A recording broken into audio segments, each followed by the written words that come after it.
يا أبا عبد الله يا أبا عبد الله. امين بارئ الخلائق اجمعين ثم الصلاة والسلام على اشرف الانبياء والمرسلين حبيب قلوب العالمين ابي القاسم محمد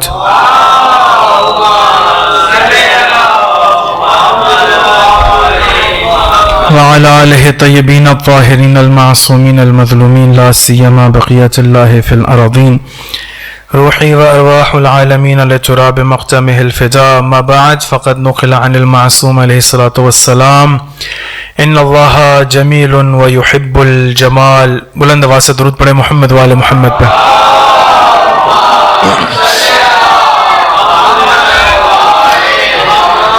خداوند عالم کا شکر ہے کہ پروردگار نے آپ تمام مومنین کی ایک دفعہ پھر زیارت نصیب کی، اور شکر ہے پروردگار کا کہ اس بی بی کی ذکر میں مشغول کیا کہ جس کے ذکر میں ملائکہ مشغول ہیں. آپ اپنی عدد کی انشاءاللہ کم ہونے کو میرے پر اثر انداز نہ ہوتے ہوئے نہیں دیکھیں گے، اور یقیناً جن کا ذکر ہے وہ بہت بڑا ہے، اور ہمیں یقین ہے کہ ملائکہ صف اعضاء پر موجود ہوتے ہیں. تو جو در اہل بیت سے بھیک ملنے کی یا جو بھیک ملی ہے وہ انشاءاللہ تعالیٰ آپ کی خدمت میں اس کو عرض کرنے کی کوشش کروں گا. چاہوں گا کہ انشاءاللہ زبان سے وہ کلمات جاری ہوں کہ جس میں پروردگار کی خوشنودی ہے، جس میں رضائے حضرت زہرا ہو. ایک دفعہ دوبارہ بلند آواز سے درود پڑھے محمد وآل محمد پہ.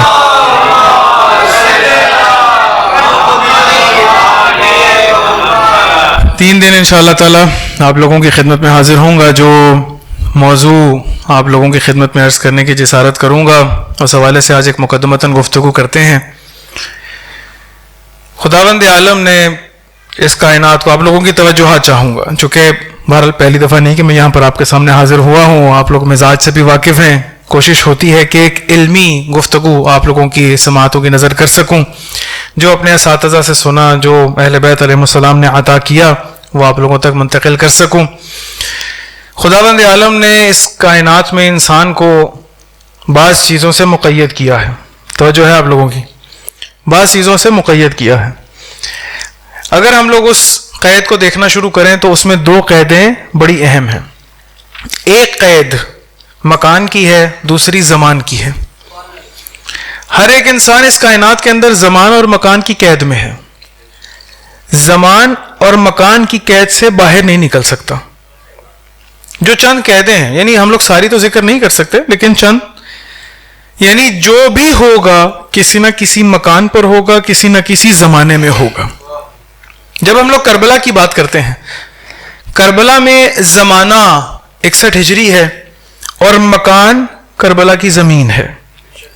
ہم ہجرت کی جب بات کرتے ہیں تو ہجرت کا زمانہ معین ہے رسول خدا کی، اور اسی طرح سے مکان کہ جہاں پر ہجرت کی گئی مدینہ ہے. ہر شے اس کائنات میں زمان اور مکان کی قید میں ہے.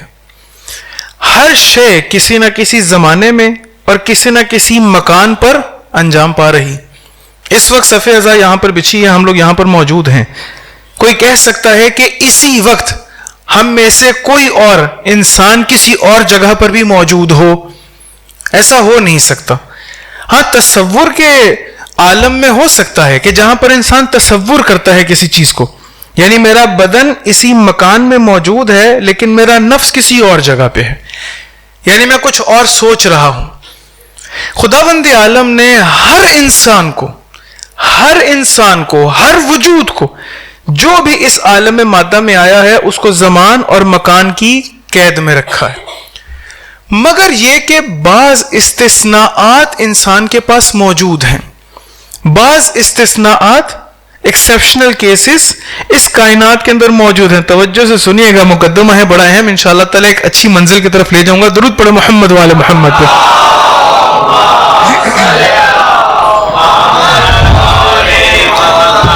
پریشان ہو کر نہ سنیے گا، انشاءاللہ کوشش کریں گے اس بحث کو حل کریں اور آپ کو انشاءاللہ تعالیٰ لطف آئے گا.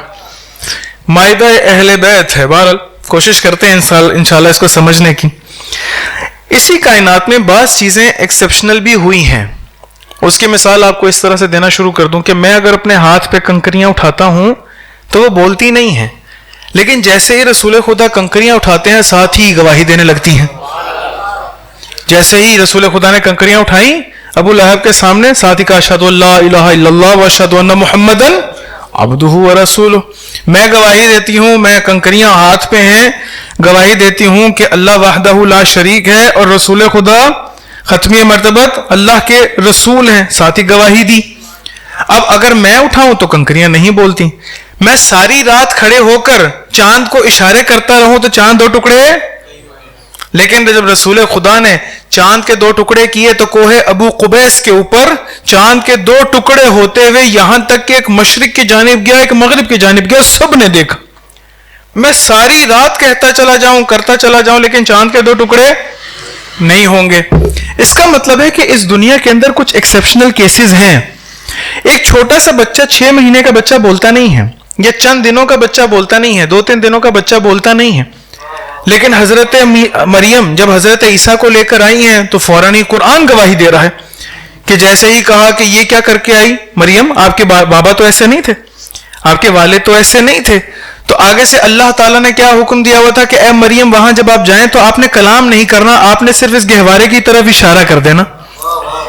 جیسے ہی اشارہ کیا وہ سارے کہنے لگے کیف نکلم من کان فی المہد صبیا، یہ جو چھوٹا سا بچہ گہوارے کے اندر ہے ہم اسے کیسے کلام کر سکتے، ہم تو اسے بات ہی نہیں کر سکتے.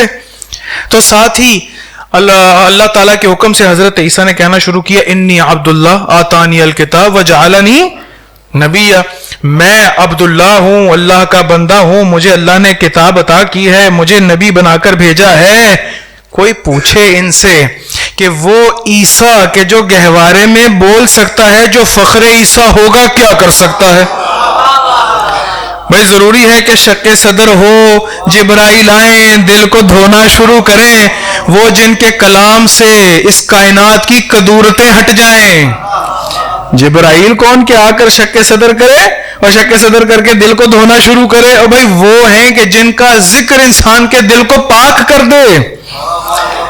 یعنی ایک دفعہ یہ ہے کہ جہاں پر ذکر ہو وہاں پر خداوند عالم نفس کو پاک کرنا شروع کر دے. بس ایکسیپشنل کیسز ہمارے پاس تکوینیات میں موجود ہیں.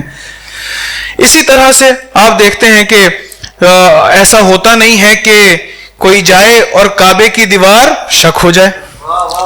بھائی کعبے کی دیوار، حضرت مریم جب تشریف لے گئی تو کہا کہ ھذا بیت العبادہ ولا بیت الولادہ، اے مریم آپ یہاں سے چلے جائیے کہ یہاں پر عبادت کا گھر ہے، ولادت کا گھر نہیں. لیکن جیسے ہی حضرت فاطمہ بنت اسد جائیں تو کہا تعالی اے علی کی ماں تشریف لے آئیے.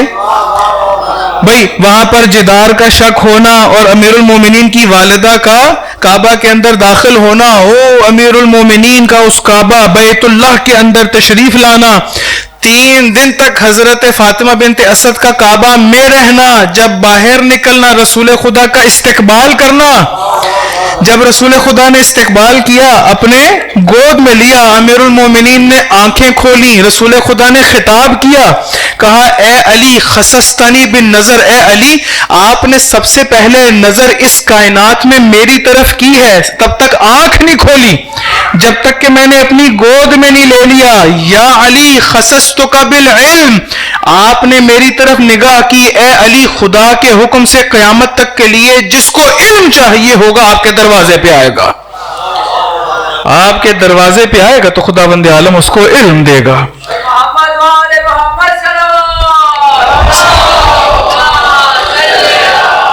تو توجہ کیا آپ نے، ہمارے پاس ایکسیپشنل کیسز ہیں، یہ تکوینیات کے اندر ایکسیپشنل کیسز، اسی طرح سے تشریعیات کے اندر بھی. توجہ سے سنیے گا عزیزوں، اہم مطلب کی طرف لے کے جاؤں گا، آپ کو لطف آئے گا. اچھا اب ہمارے پاس تشریعیات میں کیسے ہیں؟ بھائی جھوٹ بولنا حرام ہے یا نہیں؟ جو جھوٹ بولتا ہے حرام کام کرتا ہے. خداوند عالم نے 5 احکام ہے نا، واجب ہے، حرام ہے، مستحب، مکروہ اور مباح، 5 احکام ہیں. شریعت میں چھٹا حکم نہیں ہے ہمارے پاس. شریعت میں یا کوئی چیز واجب ہے یا حرام ہے یا مستحب ہے یا مکروہ ہے یا مباح ہے، چھٹا حکم نہیں ہے ہمارے پاس شریعت میں.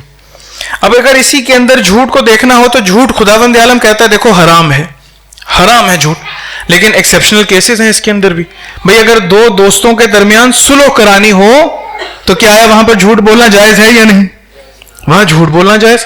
بھئی ایک دوست کے پاس آپ جا کر کہتے ہیں کہ بھئی فلاں دوست تمہارا جس سے تم ناراض ہو وہ تمہاری بڑی تعریفیں کر رہا تھا. دوسرے دوست سے کہتے ہیں وہ تعریفیں کر رہا تھا. آپ نے غلط کہا, جھوٹ کہا, لیکن خدا کہتا ہے اچھا کام کیا. اس کا مطلب یہ ہے کہ جہاں پر تکوینیات میں ہمارے پاس ایکسیپشنل کیسز ہیں, وہیں پر تشریعیات میں بھی ہمارے پاس ایکسیپشنل کیسز ہیں. یعنی جہاں پر اس کائنات کے اندر ایک بچہ نہیں بولتا, وہاں پر ایکسیپشنل کیس تھا کہ جس نے کلام کیا, اور قرآن گواہی دے رہا ہے, روایات گواہی دے رہے ہیں. اسی طرح سے تشریعیات کے اندر بھی ہمارے پاس ایکسیپشنل کیسز ہیں. جہاں پر خداوند عالم نے کہا حرام ہے, وہاں پر ایک ایسا مورد آیا کہ جہاں پر خدا کہتے ہیں تم نے اچھا کام کیا یہ بات کر کے. لیکن سوال توجہ سے سنیے گا, یہاں سے اپنی بات کو اگلے مرحلے میں داخل کرتے ہیں. سوال یہ ہے کہ خداوند عالم یہ ایکسیپشنل کیسز کرتا کیسے ہے, کب کرتا؟ یعنی کیوں حضرت عیسیٰ کے ساتھ, کیوں امیر المومنین کے ساتھ, کیوں کنکریاں رسول خدا اٹھائیں تو بولنے لگے؟ کبھی سوچا آپ نے؟ خداوند عالم یہ ایکسیپشنل کیسز کرتا کیسے ہے, کیوں کرتا, یا کس وقت کرتا؟ یعنی کب خداوند عالم میرے ساتھ کوئی ایکسیپشنل کیس کرے گا؟ میں چاہتا ہوں حضرت زہرا کی مجلس میں اپنے آپ کو اس قدر بلند کر دوں کہ خداوند عالم مجھے بھی ایکسیپشنل کر دے. جس طرح سے آپ یہ کہہ لیجئے کہ خداوند عالم شہید کے بارے میں کہتا ہے کبھی مرتا نہیں ہے. توجہ ہے آپ لوگوں کی؟ کہتا ہے کبھی مرتا نہیں ہے, جبکہ ہم لوگ ظاہری طور پہ دیکھتے ہیں مرا, یعنی اس کا انتقال ہو چکا, فوت ہو چکا, قبر کے اندر موجود ہے. لیکن خداوند عالم کہتا ہے احیاء عند ربہم یرزقون, وہ کہ جو شہید ہو گیا فی سبیل اللہ وہ زندہ ہے اور اپنے رب کے نزدیک رزق پا رہا ہے. یہ خداوند عالم ایکسیپشنل کیسز کس پرنسپل کی بنیاد پہ کرتا ہے؟ سوال. کب خداوند عالم میرے ساتھ یہ ایکسیپشنل کیس کرے گا؟ سوال. کون سا ایسا معیار ہے پروردگار کا کہ جس کے تحت خداوند عالم کسی بھی شے کو استثناء کرتا ہے, ایکسیپشنل بنا دیتا ہے؟ اس کے لیے علماء بیان کرتے ہیں کہ محبت ہے, جمال ہے. جس میں جس قدر جمال پیدا ہوتا چلا جائے گا خداوند عالم اس سے اتنی محبت کرتا چلا جائے گا. جس سے خداوند عالم جتنی محبت کرتا چلا جائے گا اتنا عطا کرتا چلا جائے گا. روایت کہتی ہے ان اللہ جمیل ویحب الجمال, اللہ تعالی زیبا ہے اور زیبائی سے محبت کرتا ہے. جتنا انسان زیبا ہوتا چلا جائے گا اتنا ہی خداوند عالم اس سے محبت کرنے لگے گا. توجہ سے سنیے گا, یہاں سے اپنے مطلب کو آگے بڑھاتے ہیں. خداوند عالم نے کہا قرآن میں بسم اللہ الرحمن الرحیم الحمد للہ رب العالمین, حمد ہے ہی پروردگار کے لیے. یہاں جب ہم لوگ لام کہتے ہیں نا, لام یہاں پر ملکیت کی ہے, یعنی جتنی حمد ہے اگر اس کا کوئی مالک ہے تو وہ اللہ ہے کہ جو رب العالمین ہے, کسی اور کے لیے حمد نہیں ہے. جتنی حمد ہے پروردگار کے لیے, جتنی حمد ہے وہ سب پروردگار کے لیے. کیا آیا حمد بغیر زیبائی کے ممکن ہے؟ کیا آیا آپ کبھی کسی کبھی انسان کو کہیں گے کہ اس کی میں مدح سرائی کروں؟ توجہ سے سنیے گا. کیا آیا آپ کبھی کسی بدصورت کی مدح سرائی کرتے ہیں؟ آپ کہیں یار ماشاءاللہ بہت ہی بدصورت ہے, آپ کے ماشاءاللہ بہت ہی کبھی انسان ہے, آپ کے ماشاءاللہ بہت ہی بدصورت انسان ہے. ہمیشہ مدح ہوتی ہی زیبائی کی ہے. خداوند عالم زیبائے مطلق ہے, حسن و جمال کا پیکر ہے. اسی وجہ سے کائنات کی جتنی حمد ہے ساری کی ساری پروردگار نے اپنے ساتھ خاص کر لی ہے. کہا اتنی حمد میں نے اپنے ساتھ خاص کر لی ہے کہ تمہارے لیے کچھ چھوڑا ہی نہیں ہے. توجہ سے جملے سنیے گا, تمہارے لیے کچھ چھوڑا ہی نہیں ہے. جتنی حمد ہے وہ صرف میری ہے. اب جہاں پر خداوند عالم نے اس حمد کا, توجہ کریے گا جملوں پر, جہاں پر خداوند عالم نے اس زیبائی کا, اس حسن کا, اس خوبصورتی کا آئینہ اس کائنات میں قرار دینا تھا, یعنی ایک مظہر اس کائنات میں قرار دینا تھا کہ جو حسن و زیبائی کا معیار بن سکے. قلم مشیت اٹھی تو اس نے کبھی فاطمہ لکھا، کبھی مصطفیٰ لکھا، کبھی مجتبیٰ لکھا، کبھی حسن لکھا، اور کبھی حسین لکھا کہ جس کو ہم نے حسین پڑھا. درود پڑھے محمد والے محمد پہ.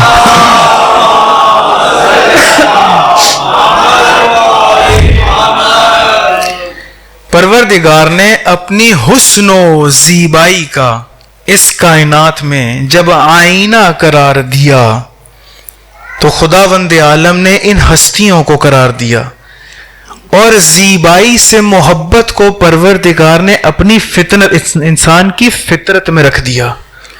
توجہ سے جملے سنیے گا عزیزو، اے کاش میں منتقل کر سکوں انشاءاللہ. پھر بھی درود پڑھے محمد والے محمد.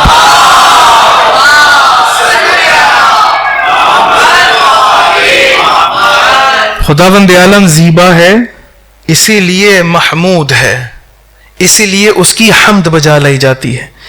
جب خداوند عالم نے چاہا کہ اس کائنات میں بھی کسی کی حمد بجا لائی جائے اور وہ آئینہ ہو، سایہ ہو، تجلی ہو پروردگار کی اس کائنات میں، تو اس کا نام محمد رکھ دیا. خداوند عالم اعلی ہے. جب اس اعلی حسن علو کا مظہر پروردگار نے اس کائنات میں جلوہ گر کیا تو علی رکھ دیا. خداوند عالم فاطر السماوات ہے. جب خداوند عالم نے اس فاطر السماوات کے حسن کا مظہر اس کائنات میں جلوہ گر کیا تو اس کا نام فاطمہ رکھ دیا. خداوند عالم حسین ہے، قدیم الاحسان ہے. پروردگار نے جب اس زیبائی کا مظہر اس کائنات میں انسان کے سامنے جلوہ گر کیا تو اس کا نام حسن و حسین رکھ دیا. یعنی پروردگار کی جتنی بھی صفات حسنہ ہیں، توجہ سے جملہ سنیے گا، اس کے بعد ہم لوگ آگے چلیں گے. پروردگار کی جتنی بھی صفات حسنہ ہیں، زیبائی ہے، جمال ہے، ان سب کا عکس اگر آپ نے اس کائنات میں دیکھنا ہے تو پنجتن میں دیکھ لیں.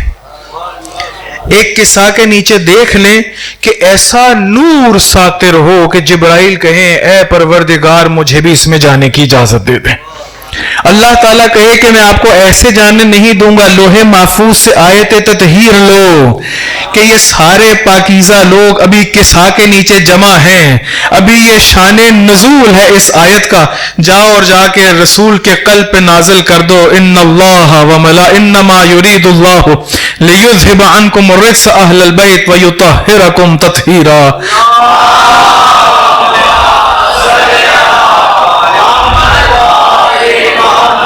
توجہ کیا آپ لوگوں نے؟ بس پتہ یہ چلا کہ خداوند عالم زیبا ہے، زیبائی سے محبت کرتا ہے. جب خداوند عالم نے اپنی زیبائی کو اس کائنات میں آشکار کیا، اظہار کیا تو ان کے ذریعے سے کیا. جب خداوند عالم نے اپنی زیبائی کو اس کائنات میں آشکار کیا اور ان کے ذریعے سے کیا تو انسان کے دل کو فطرتاً زیبائی سے محبت کرنے والا بنا دیا. آپ میں سے کوئی ہے کہ جو بدصورت سے محبت کرتا ہو؟ آپ میں سے کوئی ہے کہ جو قبیح سے محبت کرتا ہو؟ آپ میں سے کوئی ہے جو جھوٹ سے محبت کرتا ہو؟ آپ میں سے کوئی ہے جو پلیدگی سے محبت کرتا ہو؟ آپ میں سے کوئی ہے کہ جو کثافت سے، گندگی سے محبت کرتا ہو؟ کوئی بھی نہیں ہے. انسان کی فطرت میں ہے کہ وہ طاہر و پاکیزہ سے محبت کرتا ہے. اگر کسی نے کہا نا کہ کس طرح سے کوئی میلان رکھتا ہے اہل بیت کی طرف، تو اس کا مطلب یہ ہے کہ وہ اپنی فطرت کی طرف واپس آ رہا ہے. اگر کوئی یہ کہے کہ میں اہل بیت کے قریب ہوا، مجھے اپنائیت محسوس ہوئی، تو وہ پریشان نہ ہو، بلکہ وہ اس چیز کا یقین کر لے کہ خداوند عالم نے اسی زندگی میں اس کو فطرت کی طرف پلٹا دیا. وہ شکر کرے ان ہستیوں کا کہ خداوند عالم نے ان کی طفیل اس کو فطرت کی طرف پلٹا دیا، جس کی وجہ سے وہ جس سے محبت کرنی تھی اس محبت کو وہ آشکار کر سکا. ایک ہاتھ درود پڑھے محمد والے محمد پہ.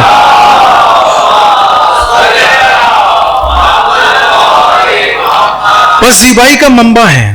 خداوند عالم حسین ہے اور حسن و جمال سے محبت کرتا ہے. جس قدر خداوند عالم محبت زیادہ کرتا چلا جائے گا اس قدر ایکسیپشنل کیسز زیادہ ہوتے چلے جائیں گے. معیار ہمارے پاس حسن ہے، جتنا جمال بڑھتا چلا جائے گا محبوب پروردگار بنتا چلا جائے. آپ ایک آیت پڑھتے ہیں جس کے بعد انسان درود پڑھتا ہے کہ خداوند عالم قرآن میں فرماتا ہے ان اللہ، توجہ سے سنیے گا عزیزو، ایک اہم مطلب آپ لوگوں کے حوالے کر لو، مقدمے کی مجلس ہے انشاءاللہ. اسی حسن و زیبائی کے اوپر 2 دن اور آپ کی خدمت میں آئیں گے. قرآن میں آپ پڑھتے ہیں کہ پروردگار فرماتا ہے ان اللہ و ملائکتہ یصلون علی النبی یا ایھا الذین آمنوا صلوا علیہ وسلموا تسلیما.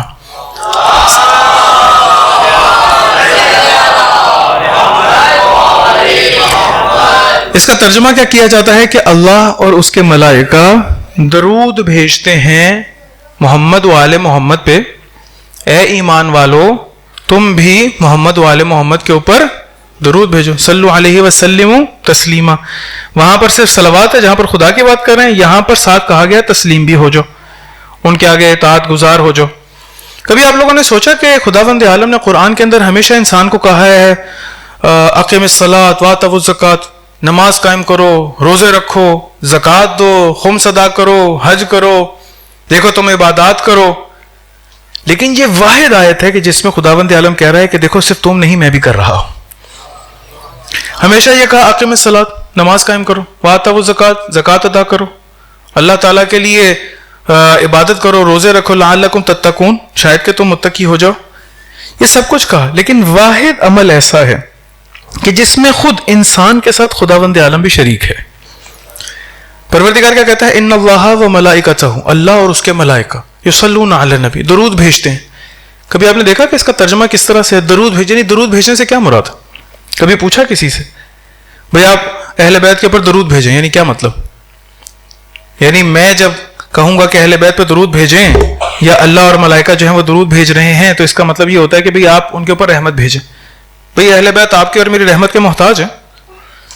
بھئی وہ خود رحم کرنے والے ہیں، وہ خود رحمتوں کی بھیک بانٹنے والے ہیں، وہ کہ جو فیاض مطلق کے واسطہ فیض ہیں اور خداوند عالم سے رحمتوں کو انسان تک منتقل کرنے کے لیے واسطہ ہیں، وہ کہ جن کا حسن و جمال آئینہ ہو جمال پروردگار کا، وہ کہ جو اس قدر حسین ہو کہ حسن پر ان کو خلق کیا ہو اور ان کی محبت کو انسان کے دلوں میں فطرت کے طور پر رکھ دیا ہو.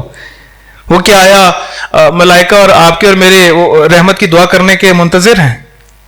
یعنی جب ہم کہتے ہیں ان اللہ و ملائکتہ یصلون علی النبی، اللہ اور اس کے ملائکہ درود بھیجتے ہیں نبی کے اوپر، آل نبی کے اوپر، یا ایھا الذین، اے وہ کہ جو آمنو ایمان لے کر آئے ہو، صلو علیہ ان کے اوپر درود بھیجو، وسلمو اور ان کے اوپر سلام بھیجو، تسلیما اس طرح سے کہ تم ان کے آگے تسلیم سر تسلیم خم کیا ہو تم نے. کیا آیا آپ کے اور میرے درود کے وہ محتاج ہیں؟ کیا آیا آپ کے اور میری رحمت کے محتاج ہیں؟ بھئی آپ اللہ تعالیٰ سے تقاضا کریں گے تو خداوند عالم ان پہ رحمت نازل کرے گا. کبھی سوچا درود سے مراد کیا ہے؟ یعنی کیا ہو رہا ہے یہاں پر؟ یہ جو صلوات ہے، جب خداوند عالم درود بھیج رہا ہے تو کر کیا رہا ہے؟ یعنی خداوند عالم کہہ رہا ہے میں بھی کہتا ہوں کہ رحمت بھیجے خدا اور تم بھی کہو بھی رحمت بھیجے خدا. یہ تو ترجمہ ہی نہیں بنتا. ان اللہ و ملائکتہ، اللہ اور اس کے ملائکہ رحمت بھیجتے ہیں، تقاضا کرتے ہیں کہ خداوند عالم رحمت بھیجے. بھئی خداوند عالم خود رحمت بھیجنے والا اور خود تقاضا کر رہا ہے اپنی ذات سے، یہ تو معنی ہی نہیں بنا. یا ایھا الذین آمنوا، اے ایمان والو تم، بھئی آپ کے پاس جتنی رحمت ہے ہی اہل بیت کی وجہ سے. بس اس کا ترجمہ کیسے کریں گے؟ لغوی آ کے کہتے ہیں کہ یہاں پر صلوات سے مراد کچھ اور نہیں، مدح ہے. ان اللہ و ملائکتہ یصلون علی النبی، کہ اللہ اور اس کے ملائکہ مل کے نبی کی مدح سرائی کر رہے ہیں. یا ایھا الذین آمنوا، اے ایمان والو، صلو علیہ، آؤ تم بھی اللہ کے ساتھ مل کے اس کی مدح سرائی کرنا شروع کرو. وسلموا تسلیما، جتنی مد کرتے چلے جاؤ گے، جملہ غور سے سنیے گا، یہاں تک لے کر آئے ہوں آپ کو. وسلموا تسلیما، اور جتنی مدح سرائی کرتے چلے جاؤ گے، اس کا مطلب یہ ہے کہ اتنا ان کے حسن کی طرف متوجہ ہوتے چلے جا رہے ہو. جتنا حسن و جمال کی طرف متوجہ ہوتے چلے جاؤ گے، فطرت کی طرف واپس آتے چلے جاؤ گے. جتنا فطرت کی طرف واپس آتے چلے جاؤ گے اتنا خدا قریب کرنا شروع کر دے گا.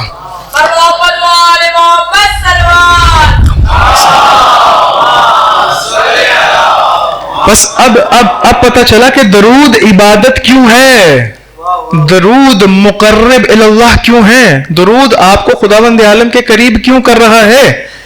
اب سمجھ آیا کہ درود یعنی مدح سرائی کرنا، یعنی حسن و جمال اہل بیت کی طرف متوجہ ہو کر ویسے عمل کرتے چلے جانا۔ جیسے جیسے حسن و جمال اہل بیت کی طرف متوجہ ہوتے چلے جائیں گے، خداوند عالم اس مدح کی وجہ سے اپنے قریب کرتا چلا جائے گا، اور جتنا خداوند عالم قریب کرتا چلا جائے گا اتنا نوازتا چلا جائے گا۔ آپ کو مثال کے ذریعے سے سمجھاتا ہوں، درود پڑھیں محمد والے محمد پر۔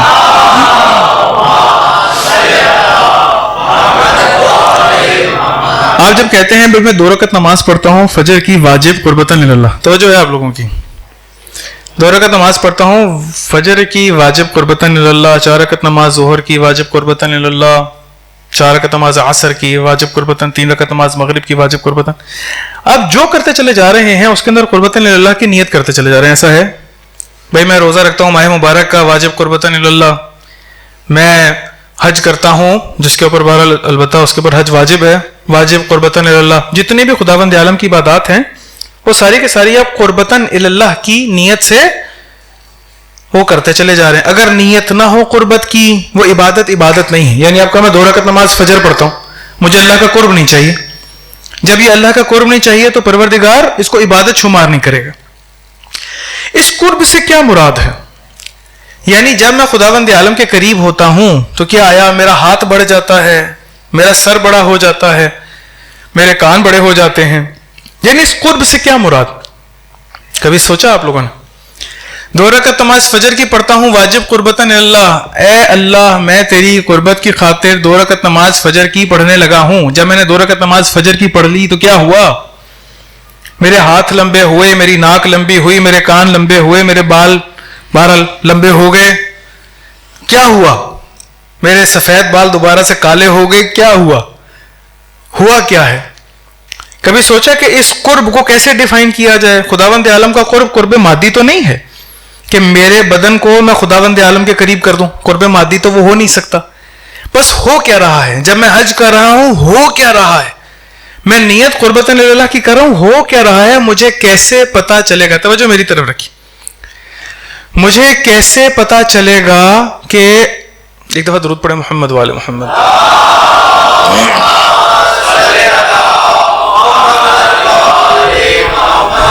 کہ مجھے یہ قرب حاصل ہو گیا؟ توجہ سے سنیے گا، عظمت محمد و آل محمد بلندتر صلوات، اللہم صلی علی محمد و آل محمد، فرائض خشنود امام زمانہ بلندتر صلوات، اللہم صلی علی محمد و آل محمد، نعرہ تکبیر، اللہ اکبر، نعرہ رسالت، رسول اللہ،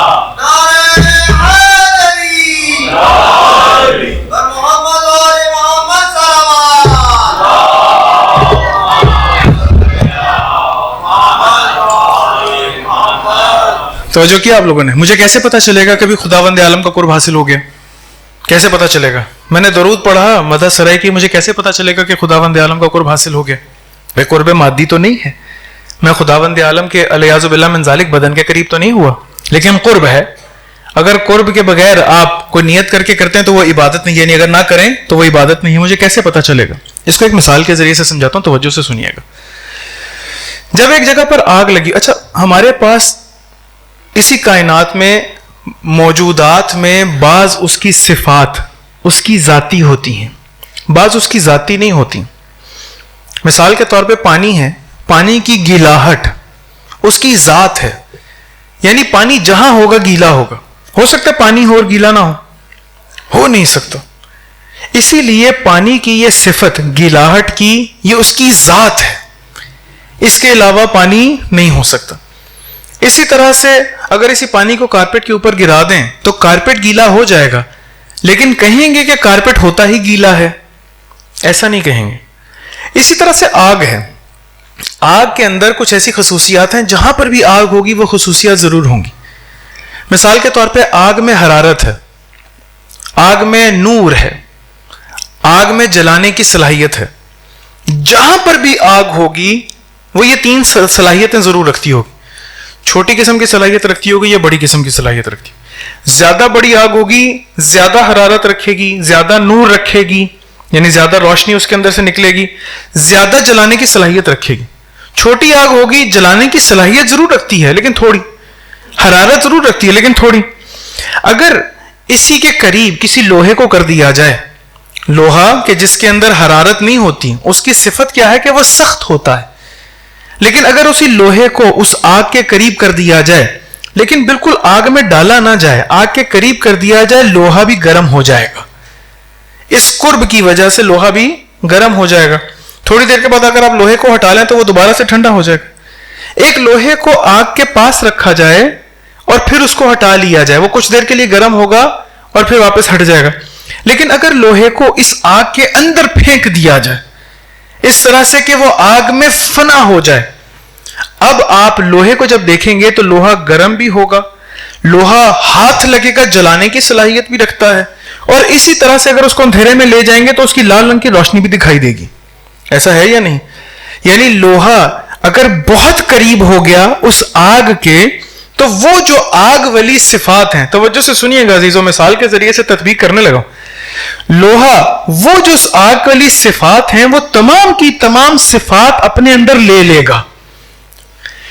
اہل بیت علیہ السلام خداوند عالم کے اتنے قریب ہیں،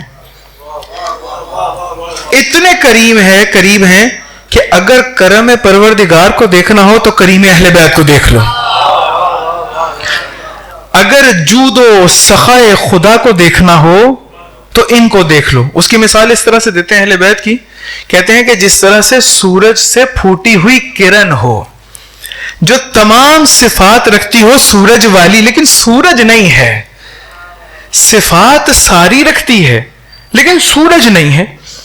اسی طرح سے جب میں کہتا ہوں کہ میں 2 رکعت نماز فجر کی پڑھتا ہوں واجب قربتاً اللہ، میں اس وقت اپنے اندر اس قربت کو پا سکتا ہوں کہ جب خداوند عالم کی اس زیبائی کو شامل حال کرتے ہوئے خود زیبا ہو جاؤں. خداوند عالم اگر کریم ہے تو میں کریم ہو جاؤں، خداوند عالم غفور ہے معاف کرنے والا تو میں معاف کرنے والا بن جاؤں. اسی طرح سے آپ اہل بیت علیہ السلام کو دیکھنا شروع کر دیجئے، جو ہے خدا کے لیے ہے. ایک واقعہ نقل کرتے ہیں، کہتے ہیں کہ ایک جنگ میں امیر المومنین علیہ السلام کی ذوالفقار چلی، اور جب ذوالفقار چل رہی ہے تو سر تن سے جدا ہو رہے ہیں، اور اتنی شدت کے ساتھ امام علیہ السلام نے جنگ کے اندر اپنا سارا وہ تلوار چلائی ہے کہ ایک دفعہ شور پڑ گیا کہ میدان میں علی آ گئے. لیکن جب جنگ ختم ہو گئی اور اس کے بعد اسیروں کو مدینہ لایا گیا تو اسی کے اندر ایک بوڑھا شخص ہے جو پیاس کی شدت سے بلبلا رہا ہے. امیر المومنین نے ایک کوزہ لیا، اس کے اندر پانی کو بھرا، اس بوڑھے شخص کے پاس گئے اور جا کے کہا کہ اس کو پانی کو پی لیں. کہتا ہتھ کڑیاں ہیں، کس طرح سے میں پانی کو پی سکتا ہوں؟ امیر المومنین نے کہا میں اس کی ضمانت دیتا ہوں یہ کہیں نہیں جائے گا، اس کی ہتھ کڑیاں کھول دو. ہتھ کڑیاں کھولی گئیں، امیر المومنین نے خون صاف کیا، خون صاف کرنے کے بعد کوزہ پانی کا اس کے آگے کیا اور کہا کہ اس پانی کو پی لیجئے. آگے سے کہتا ہے آپ وہی علی ہیں جو کچھ دیر پہلے میدان جنگ میں تھے؟ کیا آیا آپ وہی ہیں مولا کہ جو کچھ دیر پہلے میدان جنگ میں تھے؟ اگر میدان جنگ میں ہیں تو شدید ہیں، عزیز ہیں، لیکن اگر خداوند عالم کی رحمت کو دیکھنا ہو تو کس طرح سے امیر المومنین رحیم دکھائی دیتے ہیں. اس کا مطلب یہ ہوا کہ جیسے جیسے انسان اپنے اندر اس حسن کو پیدا کرنا شروع کر دے، زیبائی کو پیدا کرنا شروع کر دے، اس قدر خداوند عالم کا محبوب ہوتا چلا جائے گا. جس قدر محبوب ہوتا چلا جائے گا پروردگار ایکسیپشنل کیسز بناتا چلا جائے گا. آپ اس میں مباہلہ میں دیکھ لیجئے، مباہلہ میں کیا ہوا جب نصرانی آئے ہیں. نصرانی کیا آیا، امیر المومنین اور رسول خدا سے پہلے مناظرہ کر نہیں چکے، رسول خدا نے ان سے کیا آیا مکالمہ نہیں کیا. پھر اس کے بعد خداوند عالم کی آیت نازل ہوئی فمن حاجک فیہ من بعد ما جاءک من العلم فقل تعالوا ندعو ابناءنا وابناءکم ونساءنا ونساءکم وانفسنا وانفسکم. جاؤ تم اپنے جیسے لے کر آؤ، ہم اپنے جیسے لے کر آتے ہیں. جاؤ تم اپنے بچے لے کر آؤ، ہم اپنے بچے لے کر آؤ. جاؤ اپنی عورتیں لے کر آؤ، ہم اپنی عورتیں لے کر آتے ہیں. مل چکے ہیں، امیر المومنین رسول خدا سے مل چکے ہیں. جیسے ہی نور زہرا و حسن و حسین ملتے ہیں، جیسے ہی کامل ہوتے ہیں ایسا حسن کا مجموعہ ہوتا ہے کہ وہ اسقف شامی وہ بھی آگے سے کہتا ہے، وہاں جو نصرانی ہے وہ بھی یہ کہتا ہوا دکھائی دیتا ہے کہ اگر یہ اس پہاڑ کو حکم دے اپنی جگہ چھوڑ دے تو وہ اپنی جگہ چھوڑ دے گا. کیسا حسن و جمال ہے، کس قدر حسن، کس قدر خوبصورتی. لیکن عزیزو، جس قدر اس حسن کو پانا چاہتے ہیں اس کے لیے ابتلا ہے، اس کے لیے امتحان دینا ہوگا. ایک دفعہ درود پڑھے محمد وآل محمد.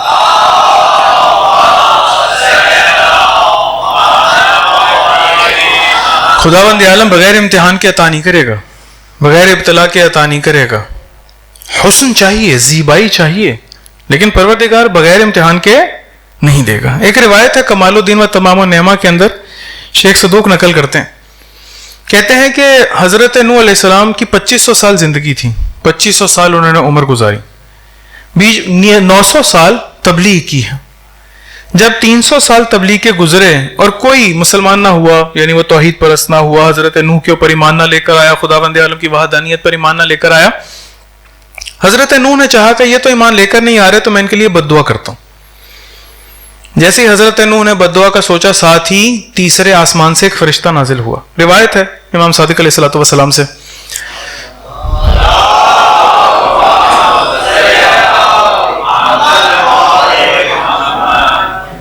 تو تیسرے آسمان سے جب فرشتہ نازل ہوا تو حضرت نوح سے آگے کہتا ہے کہ اے نوح، آپ بد دعا نہ کیجیے، ان کو مہلت دیجیے، ان کے لیے بد دعا نہ کریں. اس نے کہا اچھا کیا کروں؟ کہا کہ آپ اپنی اس قوم سے کہیے کہ جو آپ کے ساتھ ہیں، یعنی 90 لوگ اگر ساتھ تھے مثال کے طور پہ، تو ان 90 لوگوں سے کہیے کہ سارا سال کھجوریں کھائیں اور کھجوریں کھا کے جو گٹلیاں ہیں اس کو محفوظ کر لیں. جیسے اس کو محفوظ کر لیں تو خداوند عالم کی طرف سے پیغام آئے گا اور نصرت آ جائے گی. انہوں نے کہا ٹھیک ہے.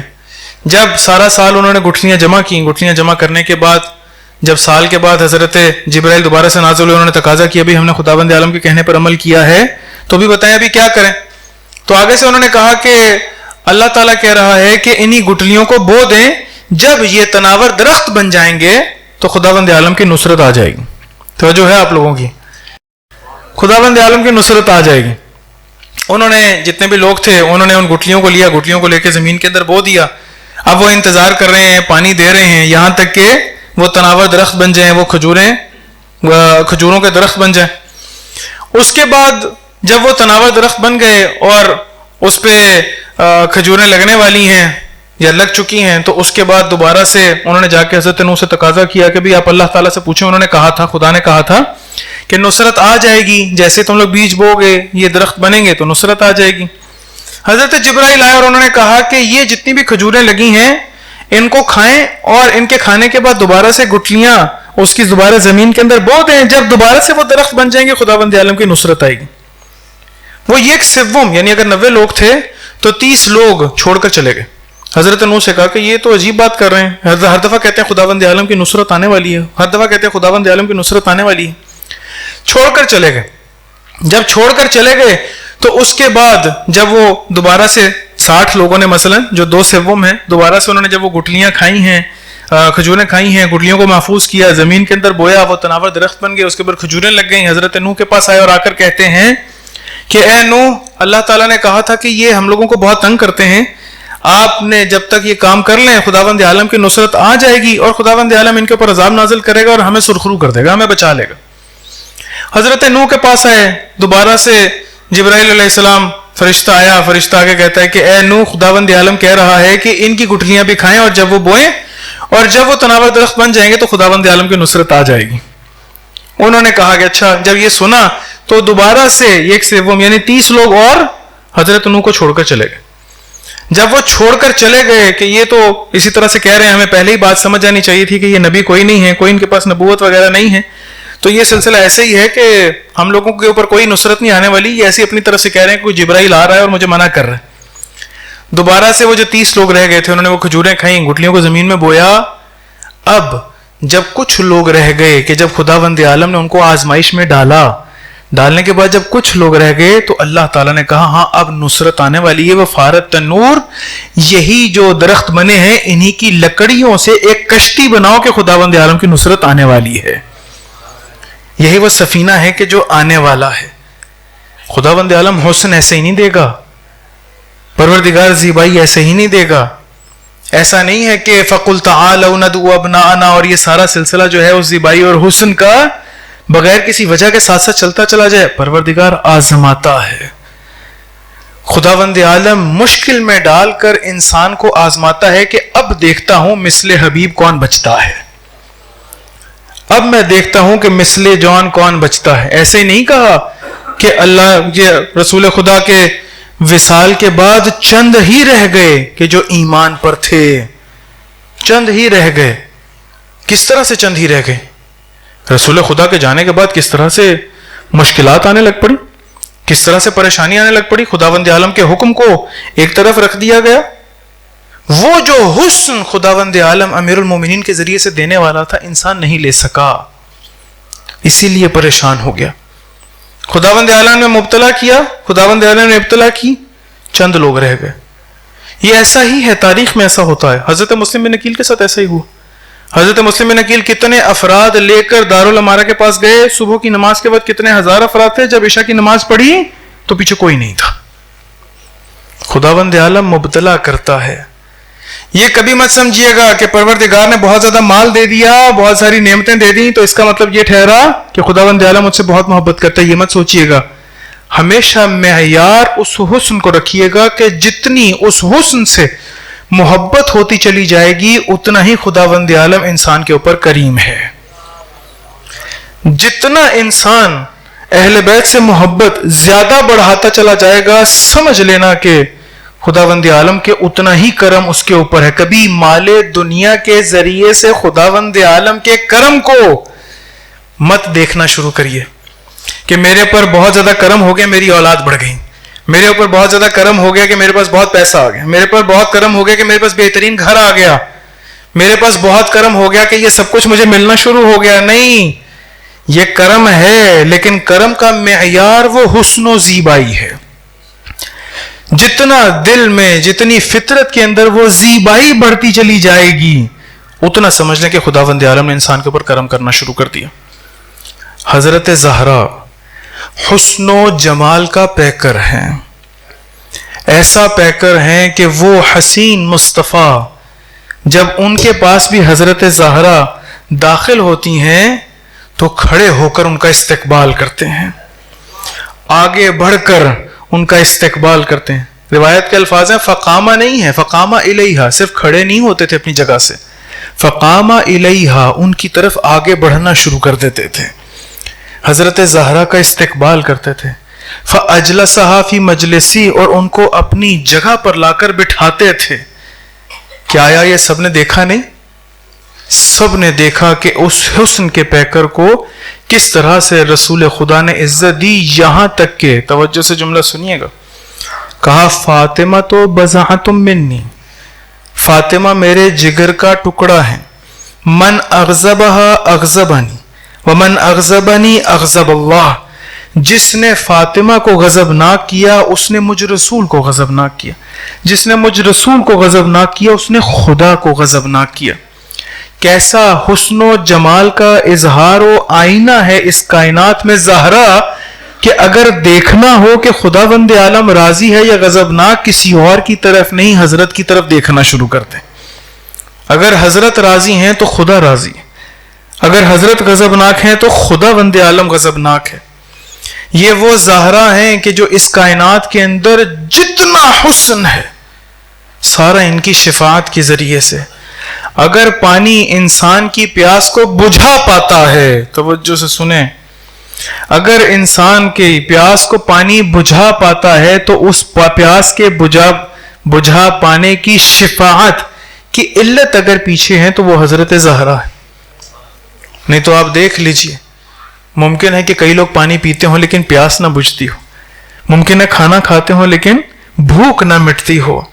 اس کا مطلب یہ ٹھہرا کہ اگر پانی اور اس غذا کے اندر شفاعت معصومین نہ ہو تو یہ پانی بھی انسان کی پیاس بجھانے پر قادر نہیں ہے. اگر اس غذا میں بھی شفاعت معصومی نہ ہو تو یہ غذا بھی انسان کے پیٹ بھرنے پہ قادر نہیں ہے. اگر یہ حسن و جمال نہ ہو، کس طرح سے اسی حسن و جمال کے پیکر کو رسول کے جانے کے چند وقت کے بعد ہی اس قدر اذیت کہ حضرت زہرا یہ کہتی ہوئی دکھائی دیں کہ صبت علیہ مصائب لو انہا صبت علی الایام سرنا لیالیہ، کہ مجھ پر اتنے مصائب ٹوٹے کہ اگر یہ روشن دنوں پہ ٹوٹتے تو تاریک راتوں میں تبدیل ہو جاتے. ایک دفعہ امیر المومنین کوفہ کے بازار سے گزر رہے تھے تو دو لوگوں کو آپس میں بات کرتے دیکھا. وہ آپس میں بات کیا کر رہے تھے کہ زندگی میں سب سے زیادہ مشکل وقت کب آتا ہے؟ تو کوئی ایک دوسرے سے کہہ رہا تھا کہ سب سے زیادہ مشکل وقت وہ ہے کہ جب انسان کا بیٹا زندان میں ہو. کہا نہیں، سب سے مشکل وقت یہ نہیں ہے، سب سے مشکل وقت یہ ہے کہ جب انسان بھوکا ہو. دوسرا کہتا ہے نہیں، جب انسان کو جلا وطن کر دیا گیا ہو.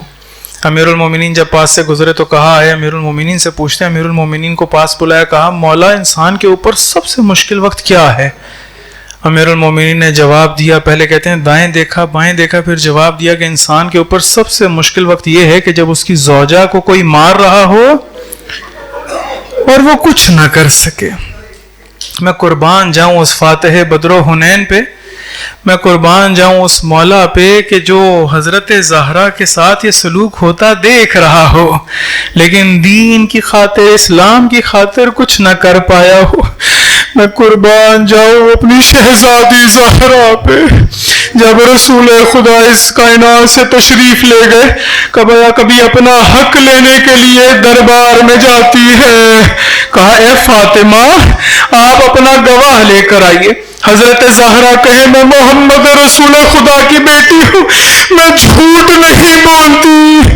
جس کی طہارت کی گواہی خود خدا دیتا ہو، جس کی طہارت کی گواہی خود رسول دیتے ہو، وہ جا کر سب کے سامنے کہے میں رسول ذاتی ہوں، میں جھوٹ نہیں بولتی. میں ہاتھ جوڑ کے کہوں گا اے زہرا ایک وقت یہ ہے، ایک وقت آپ کی بیٹی زینب شرابیوں کا دربار ہوگا، سر حسین ہوگا، یزید چھری سے کبھی دندان مبارک پہ کس قدر اذیت ہوگی زینب کو.